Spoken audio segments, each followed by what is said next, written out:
Stuart Simon looks at the re-emergence of pirate radio. For what we are about to hear, may the Lord make us truly thankful. Horizon Radio 102.5 FM, the station that Londoners love the most. This is Skyline Radio, community radio for South East London. Good morning, you're listening to LGR, London Greek Radio. You're in tune to ED on Rebel Radio 93.9. This is South Manchester's radio.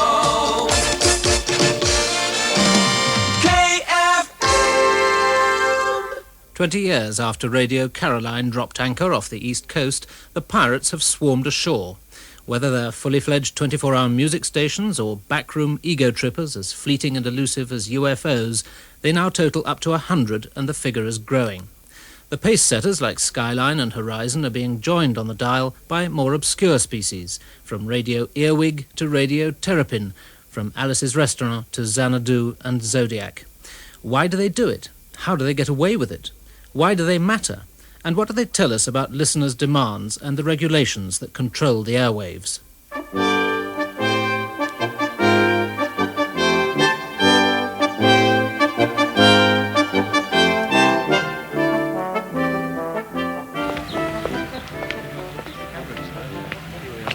This must be the place. Well, let's just slide back the gate. The first thing you're aware of when you visit a pirate radio station is that however many of them there are, they don't believe there's much safety in numbers. The next caller could always be the dreaded British Telecom Radio Interference Service. Hello? Yes. Hello, it's Stuart Simon from the BBC. Hi. You Tommy? Yeah. How are you? Coming. Thanks. This is where it's all happening. Right. This is your studio. Where are the transmitters? Well, that's the actual transmitter there. This That is the thing? That's just the size of a handbag. well, that's 100 watts. And this thing here is the amplifier, which boosts it up to a little bit more. Yeah. And that's a fan to keep it all cool. Yes, it gets very hot. And you're on the air at the moment, are you? Yes. Here we go. Η ώρα είναι 6 και 59 λεπτά. Ακούτε τη φωνή των Αποδήμων στα 93 FM. Φίλοι μου, και πάλι μαζί σας για να σας διασκεδάσω μέχρι τις 10. Voice of the Immigrants is one of at least 3 Greek stations in London, a sign that illegal broadcasting today caters for far more specialised audiences than in the simple old days of non-stop pop. We teach them the history of Cyprus, the history of Greece. We do children's programmes every day between 5:30 and 6 o'clock. We do live church services every Sunday morning. We're there to entertain them, to teach them. They can learn a great deal about their ethnic identities, their traditions, their culture. We're not a pirate station. We're an unlicensed radio broadcasting station serving the Greek-speaking community. Pirate stations or pirates steal things. We don't steal anything from anybody. 3 Turkish stations run by rival brothers, one Arabic, a Rastafarian reggae setup called the Dread Broadcasting Corporation, a whisker away from Radio 4 on the dial, all claim to be providing unique services to minority groups in the London area. But, like the other 16 or so metropolitan pirates, they're doing it on unauthorised frequencies, risking, say the authorities, interference of licensed broadcasts and emergency services. They're not subject to controls on programming and technical standards. They pay wages below union rates, if they pay at all, and they escape the copyright fees due to record companies and levies which legitimate commercial stations have to pay to the IBA. On top of it all, they're siphoning off advertising revenue and, in many cases, rebroadcasting news bulletins. That's the case for the prosecution. But however justified, it makes little impact on listeners to whom a friendly, apparently well-intentioned neighbourhood station can sound anything but criminal.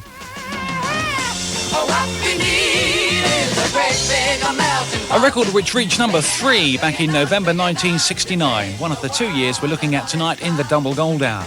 That's Blooming and Melting Pot. It's 15 minutes after 11, and I'd like to tell you now about a young man... Diametrically across London, and a good deal further away in style from the voice of the immigrants, is the slick sound of Radio Jackie, a pirate with a 15-year record. In their shop in the middle of Morden, sandwiched between the Prudential Assurance and the Krusty Loaf Bakers, they sell T-shirts and second-hand records and invite callers to sign a petition to the Home Office appealing for a licence.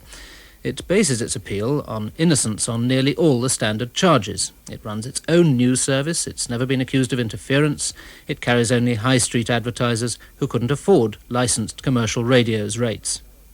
A combination of round-the-clock music and information has, Radio Jackie claims, brought it a solid and loyal audience of all ages and a reputation that justifies the jingles. Radio Jackie, Southwest London, close enough to care. The Double Gold Hour with Les Adams on Radio Jackie. Do you listen to Radio Jackie? Yeah. What do you like about it? It's good music. It's friendlier because it's round here. You know sort of all the places they're talking about. Why do you listen to Radio Jackie? Because it's got good music. It plays a lot of jazz, funk and soul, and on Sundays in the afternoon it has a lot of old records, which is good for old people. I think it's a good programme. There's good advertising on there, you know, local. You know it's illegal though? Yes, I know it's illegal, but it shouldn't be done away with. There's got to be laws though, there's got to be rules, haven't there? That's true, yes, but laws are meant to be broken, aren't they? What do you get from it that you don't get, say, from Capital or Radio 1 or any of the other stations you could pick up? We get information locally. This is what we require. And you'd miss it if it went off the air? We certainly would. Radio Jackie also has the more telling support, at least of the moral kind, from a less expected source. On the day we visited their shop, we found ourselves in the company of Angela Rumbold, the Tory MP for Mitcham and Morden. I've come to Radio Jackie today, and indeed I've been before, because I have had a very large number of letters from constituents, not just young constituents, but many elderly constituents who enjoy what Radio Jackie is doing and who wish to see it continue. The problem is, though, it's illegal. The problem indeed is that it's illegal, and I also have taken that matter up with the Home Office to see if there's anything that can be done to help Radio Jackie become legal. Now, obviously, as a Member of Parliament, I can't openly or indeed subversely back anything that's illegal, but I do think it's very strange that an organisation that's tried to become legal is then accused of being an illegal organisation. They are perfectly prepared to operate within the law, and they're perfectly prepared to operate with, with fair competition. If they lose, they acknowledge that the other people are better. But a free market is about people winning in competition, not asking the law to protect them so that they can win. That's different altogether. The Home Office, Angela Rumbold says, isn't keen on what she's doing. Presumably, they wouldn't be very happy either about the correspondence that station manager Tony Collis has plastered over the walls from authors who include MPs from other neighbouring constituencies. The letters are from the MPs, the listeners and the advertisers. We have one advertiser here, Surrey Gases, that has increased his sales due to advertising on the station so much that he's had to take on extra staff. So we've helped job opportunities in the area. What about these others? One from the Royal School for the Blind Development Appeal. Yes, well, we help many local charities. We've raised money for the Royal Marsden Hospital, the Linden Lodge School for the Blind, Epsom Kidney Fund, and numerous other small charities which would otherwise not have had any help. Let's not be seduced into thinking that the pirates are somehow wonderful, free-thinking, free-booting, marvellous people who've got the benefit of society in mind. What they're doing is cheating. To independent local radio managers, hard-pressed by recession and falling audiences, a rash of pirates is at the very least an unwelcome irritant. To Colin Walters of Manchester's Piccadilly Radio, their appearance for the first time on his doorstep has made him more than ever aware of the conditions imposed on ILR by the Broadcasting Act under which it was set up. Very clear-cut procedures and standards have been laid down by Parliament, and by and large, I think, until it's changed by Parliament, we ought to stick to those rules. Those rules imply that Piccadilly Radio, for my part, in Manchester, we have to pay as near as damn it £1 million a year for the privilege of being in existence. What the pirates are doing, let's make no bones about it, is cheating, getting on the cheap, deliberately sticking two fingers up to Parliament that has decided that certain standards should prevail in certain levels of broadcasting. We've tried very hard to not avoid paying. We've tried writing on numerous occasions to the mechanical copyright bodies and the other performing rights bodies. We have, in fact, sent a cheque, as you can see on our notice board now, to the mechanical copyright people, which they have returned. Well, they have to do that, don't they, because you're not a legal station? Well, The VAT people take our money, the tax people take our money, we pay national insurance contributions, they take our money, so why shouldn't the mechanical copyright people take our money? But if you had to compete on equal terms with the ILR stations, you'd be out of business tomorrow morning, wouldn't you? I don't think so at all.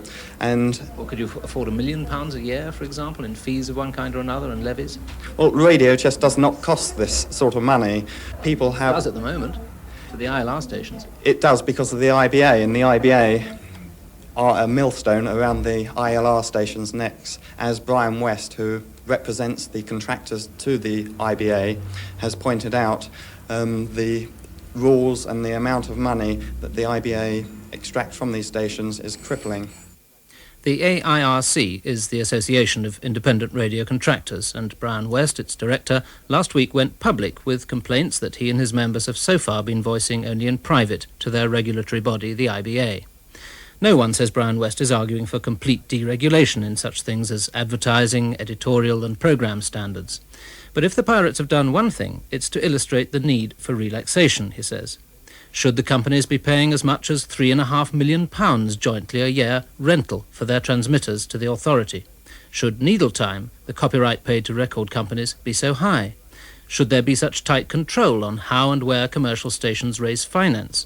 Couldn't they be allowed more say in gearing programme policy to commercial requirements? They have now had 10 years operating under this tightly regulated system. And I think that if the rest of the media world had not moved on, producing pirates and cable and all the other distractions, the great boom in video, if everything had stood still, which of course it never does in this world, then the ILR contractors would have probably been soldiering along saying, well, it is a bit of a tight system, but we joined and we're happy with it. What they're saying is, look, the world has changed, and it's changed so rapidly that really the bones of the system, the basis on which we operate, has got to be looked at. Some of them seemed almost to be saying, we wish we could go pirate. Well, I think, yes, from time to time when you're a frustrated ILR managing director and you're trying to balance revenue against the costs, which you can't seem to get the costs down and get the books in the black, it must seem very appealing when they see the undoubted advantages that the illegal broadcaster operates under. He doesn't pay any copyright fees, he doesn't pay any IBA rental, in a lot of instances he doesn't pay his staff. This, in his darker moments, must appeal enormously to the man running an ILR station. It gives rise to these thoughts because they see this as very unfair competition, and that really is the underlying motive in talking about deregulation or relaxation of the bonds that are on ILR at the moment, is saying, well, all we want to do is compete reasonably fairly with anyone else who comes along, but let's have the same set of rules for everyone. The extent of these worries came to the fore at last week's Radio Festival in Manchester, attended by some 250 representatives from the BBC, ILR and other interested parties. One seminar in particular, chaired by Brian West, left no doubt about the concern about illegal broadcasting, particularly among the commercial operators. The title of this session in the original programme is a somewhat flippant one, Let's Go Pirate, with the subtitle, The Cost of Being Legitimate and Government Attitudes to Radio Piracy. First of all, the cost of being in the system, in the legitimate system. For a time, the session followed an orderly and fairly predictable pattern of moan swapping. Then came the unexpected. Charles Turner, KFM Radio in Stockport.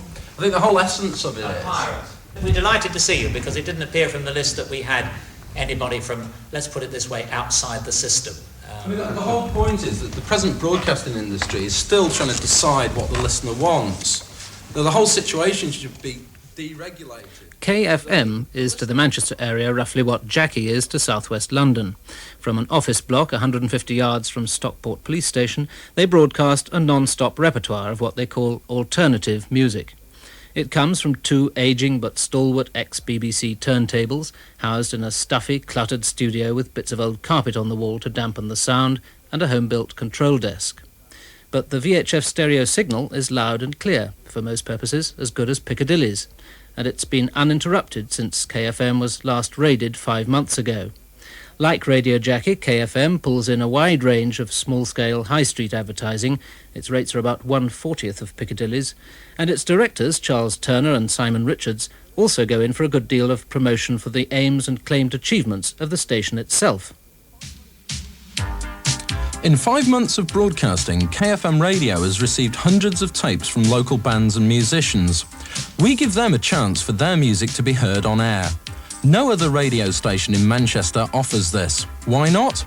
Basically because all broadcasting in Britain is controlled by two bureaucratic bodies in London, the BBC and the IBA. The IBA charge enormous rentals to stations such as Piccadilly and closely control their programming output. The present government says it stands for free enterprise, small businesses and free competition. Please write to your MP or Douglas Hurd MP, the House of Commons, London SW1, demanding the introduction of truly independent local radio, whose programming output is determined by you, the listener. We could call ourselves a community of interest station. The type of music we play features a lot of new releases. We also feature a lot of local bands actually in the programming, and also album tracks. One of the best examples at the moment is a band called Colour Code, who are our local band, and they spent a great deal of money producing their own 12-inch single and then found they couldn't get it played anywhere. KFM played it heavily and backed them, and since we've been backing them, suddenly they're played on the local ILR station. They have interest from record companies, things that they would never have achieved if we hadn't have existed. We're just identifying one particular need and fulfilling it. If there was another 9 stations in Manchester, you'd almost certainly have someone trying to do all news, someone doing heavy rock, and so on. I see no reason why someone shouldn't say, right, I've got a load of money, I'm into country and western music, I want to do a country and western station. If the thing falls flat on its face, he loses out, doesn't he? It doesn't cost the government or the taxpayer anything. KFM had blunt answers to most of their questioners at the festival session. Would they accept a franchise under IBA rules? No way, they said. The IBA was totally irrelevant. But they reckoned they could afford copyright payments and had offered to make them, just like Jackie. General scepticism on that. Would they undercut union rates? If that was what it took to run a station, yes. The words Eddie Shah sprang to more than one pair of lips. But it was the radio critic and broadcaster Gillian Reynolds who pointed to another reason for licensed broadcasters' frustration over their unwelcome competitors. How come you are sitting here in this room? Why aren't the police at the door hoiking you up? I'm asking that hypothetically, because if you were a National Front station, if you were a Support the Miners radio station, if you were a pro-IRA station, the police would be at the door hoiking you off now. OK, folks, don't forget the revolution starts right here with Sheffield Peace Radio on 103.5. These are the Beatles singing about just that. The suspicion widely harboured in radio circles that not all pirates are pursued with the same vigour is not dispelled by Guy's account of how the overtly political station Sheffield Peace was taken off the air. Peace, they say, is a generic term. They apply it loosely to all their campaigns, from animal rights to supporting the miners' strike. And as they wait for a summons and plan their next foray into the ether, they see that as the reason for the special attention they claim to have received when they were visited by the Radio Interference Service last April. We were sought out because we were a political station, and there was absolutely no doubt about this. What happened was a concerted attempt by a large number of people. There were 8 Department of Trade officials from all over the northeast coming and looking for us. And they've been looking for us from the word go, and they were obviously attempting to catch not only our equipment, but us. In fact, what they did on the day in which they caught us was they followed us from our homes. Seems sensible from their point of view. You were, after all, breaking the law. Well, it does, but I mean, other people who break the law in this way don't have that sort of treatment. There are a lot of radio stations, pirate radio stations, that broadcast just music. Some of them really are no more than pale imitations of Capital Radio, and they don't have this sort of treatment. And they, in fact, told us that the reason why they were looking for us was because they had a directive from the Department of Trade in London to come and look for us, and that because we called ourselves Sheffield Peace Radio, that meant that we were, to be taken out, as it were. Can you remember the exact words which gave you that impression? Well, we asked him how it was that he'd been told to come and look out for us this time, and his exact words were, it was a directive from the Department of Trade in London. You made a mistake calling yourself Sheffield Peace Radio. They don't like that. The Department of Trade and Industry, who are responsible for enforcing the Wireless Telegraphy Act, deny that any special instructions were given. In fact, I was told there's no record in London of the raid in question taking place. But we've certainly met operators who believe they have an understanding that they'll be left alone as long as they aren't too much of a nuisance. Sometimes the RIS knock at the door, one of them told me, and we say, Oh no, not again, give us a break, and we go and have a chat in the pub. If they came in, they'd have to bust us. Again, this is vigorously denied by the Department of Trade. What can't be denied is what actually happened when Tommy, of the Greek station Voice of the Immigrants, was actually taken to court. I was charged under 6 offences. My partner was charged with 1 offence for operating the equipment. He was fined £30 and I was fined £50 per offence. This was after 2 hours of giving mitigating circumstances. We produced documents to the magistrates proving that our ideas of a community station were not illegal. You know, they were purely just unlicensed. They were not out to do any harm to any other station or to any other individual. And I think they understood, obviously, otherwise they would have given more heavy fines. They could have fined you up to £1,000 per offence, couldn't they? Well, yes, the first time we got caught, the law was, well, it did state up to £1,000, but then by May the 5th, it became £2,000. So 4 of the offences that I had a limit of £1,000, and the other 2 offences had a limit of £2,000. But as we can hear, you're back on the air again. How long did it take you to get back? Well, it's a matter of courtesy. We switched off on the day we went to court. We came back the next day. The next day? Yes. But hadn't they confiscated your equipment? Yes, they confiscated the equipment. They took the transmitter away, the turntables, the tape deck, microphones. Yes, but we're determined, you know. But how could you start transmitting again if they took all your equipment away? Well, we have backup equipment installed. We have transmitters and various equipment still in hiding, so if they should take something, we replace it. Court decisions, of course, aren't in the hands of government departments. Getting the evidence is, but with only 330 staff, some part-time, and none working full-time on illegal broadcasting, the RIS is hard-pressed. Also, not all pirates are cooperative enough to write to them and tell them where they are, and then turn up in court and plead guilty, as Tommy did. There can even be violence when they track down their prey. Things should change when the last of a number of extra powers are given to the enforcers by the new Telecommunications Act next week. But the knowledge that this was to happen didn't stop the IBA chairman writing to the Home Office, which has the responsibility for broadcasting policy, last March, demanding tougher action. The BBC has been making similar representations. The managing directors of radio of the 2 organisations, John Thompson of the IBA and Richard Francis of the BBC, have a common view on what's happened so far. The authority as such really takes the view that the pirates are a pain. And in terms of the arrangements for frequencies and so on, it's very much hoped at the authority, and I think this is also the BBC's view, that the government, with the new legislation, will find the resources actually to apply the new law. Which implies that it hasn't so far. There's been a development, there's been a growth in activity, but I think that, as you will know from the way in which the IBA has made its position public over recent months, we have felt that there was a need for acceleration in the action that was being taken. We feel that the Radio Interference Service, particularly with the greater powers which are about to become available to it, should be able to do more under those powers to apprehend the pirates. There is obviously quite widespread feeling that they weren't using the powers they had before. One must say the results have been extremely disappointing in that the pirates have actually been springing up faster than they've been put down. And insofar as it's the listener who suffers, this seems to me to be a public service which may have been lacking in resources, but also may have been lacking in a certain impetus to get at the problem. The new powers include transferring the radio interference service from British Telecom to the DTI, doubling the maximum fine and prison sentence to £2,000 and 6 months, making it illegal to offer certain equipment for sale, and giving the interference service powers to seize equipment for use as evidence. Before, they faced the catch-22 of having to get a conviction before they could touch it. As to what difference the new powers will make in practice, Brian West of the Association of Independent Radio Contractors prefers to reserve judgment. It doesn't matter how swingeing you make the sentences if you don't make the arrests. And what we have said, my association has said to the Home Secretary, look, it's not enough to say we will soon have these increased powers. You have got to increase the resources. But then underlying that is this question as emerged in the debate or in my opening remarks, and that is one questions whether there is the will to deal with the problem.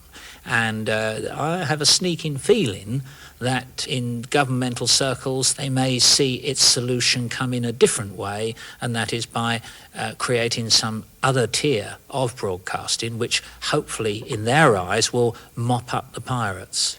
There is a feeling abroad, and it's shared by a lot of my colleagues in the independent sector, that the Home Office and the DTI are not exactly the best of friends over broadcasting matters now. I mean, I've noticed it in meetings that Home Office personnel have openly criticised DTI personnel over the question of regulation. So they're not doing enough. Saying that they're not doing enough and they're not doing it very well and they're not using the resources they've got in the best possible way. There was also the feeling abroad amongst broadcasters that in fact the Department of Trade and Industry is harbouring the thought that it will be somewhat easier to legalise the pirates than to clamp down on them. The Minister of State at the Home Office with responsibility for broadcasting policy is Douglas Hurd. He now faces two growing piles of mail from pirates and their supporters seeking licences and from their opponents who want them finally taken off the air. And, says Mr Hurd, there's no question of which way the government is moving. Creeping legalisation is out. You will see certainly a more energetic government effort to crack down on them. Actually, the number of prosecutions and convictions has risen, rose last year compared with the year before. So it's not true to say that we've been idle. But I think you can expect to see in the future even more effective action. You see, I can hear a certain amount of hollow laughter at that among the legitimate broadcasting circles who would say that you haven't been using the powers that already exist. Well, of course they say that. Of course they're urging us on. I don't complain about that. But they'd better just see what happens. Are you more worried about stations setting up to disseminate some kind of political message, perhaps of a left-wing nature, than about pop stations? Or of a right-wing nature. I mean, I would hate to see a National Front radio broadcasting in London, just as I'd hate to see a communist. But this is one of the standards which are secured by Parliament. Political balance, political objectivity. I mean, we all complain and kick from time to time at the way the BBC or the ITV companies do particular things, but there are certain rules which are operative. But the pirates are not subject to those at all, and that's one of the complaints. There have been suggestions, though, that you've been much more vigorous in your pursuit of political stations than of ones playing music. I don't think that is so. No, our objection is to pirate radios as a concept. So if a station set up tomorrow taking sides on the miners' dispute, for example, it wouldn't worry you any more than Radio Jackie playing pop music? It would worry me because it would be illegal. But they're both illegal. They're both illegal, and so both worry me. Equally? Certainly. Illegality is illegality. But in the case of one station we've talked to, one illegal station, they were prosecuted. They, as I said, turned off their transmitter at a matter of courtesy on the day they went to court, and they were back on the air again straight away. Doesn't the law look a bit of an ass? Yes, it certainly does, and that's one reason why one doesn't leap in without being sure that one has the powers to make the prosecution effective. It's precisely because of those kind of cases that, A, we needed more effective powers, and B, we need to consider rather carefully how those powers are used. Is there a problem, then, of obtaining evidence? Yes, of course there's a problem of obtaining evidence. This is one of the difficulties. A lot of people are going to find it awfully difficult to understand how it is that a pirate radio which makes no secret of its existence, even tells the authorities where it is and what it's doing, can stay on the air unmolested for a whole year after setting up. Well, quite a lot don't. Quite a lot are successfully prosecuted. Quite a lot have gone off the air. Radio Sovereign recently in the Twickenham area. And that will continue, and as our resources and as our powers increase over this, it will increasingly happen. You don't accept that there is a lack of political will? No, there isn't a lack of political will. There has been a shortage of resources, and there's been a shortage of evidence.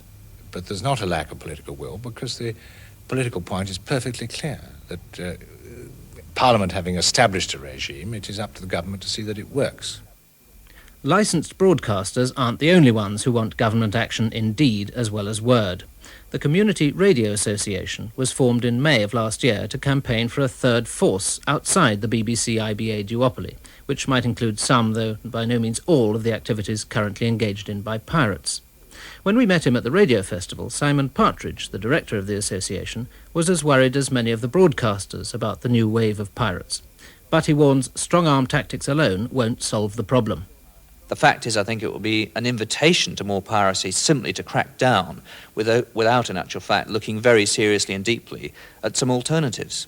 We will actually have to use some imagination in devising a new institutional structure for local broadcasting, and whether it's going to be partly a completely autonomous third sector, whether there can be associate stations with ILR, I don't think we know. There's a number of options which we could explore at the moment. You're going to have some sort of policeman. And the question is then, who is going to be allowed to fit into these spaces, and they are only spaces, and who is not going to be allowed to fit in. There's got to be some sort of filtering mechanism. There simply is not room for everybody who wants to broadcast, and that is a kind of perennial problem which needs some sort of institutional solution. There could be a bit more room after the international conference in Geneva next December, which will allocate further frequencies on VHF Band 2, the one we use now. But if the pirates are on the way out, the question is what happens to the audience or audiences which they claim to have established. By the very nature of piracy, figures for these are hard to get at. BBC audience research suggests that for all the support expressed for Radio Jackie, for example, 89% of listeners in their area listen to BBC and ILR stations in any given week.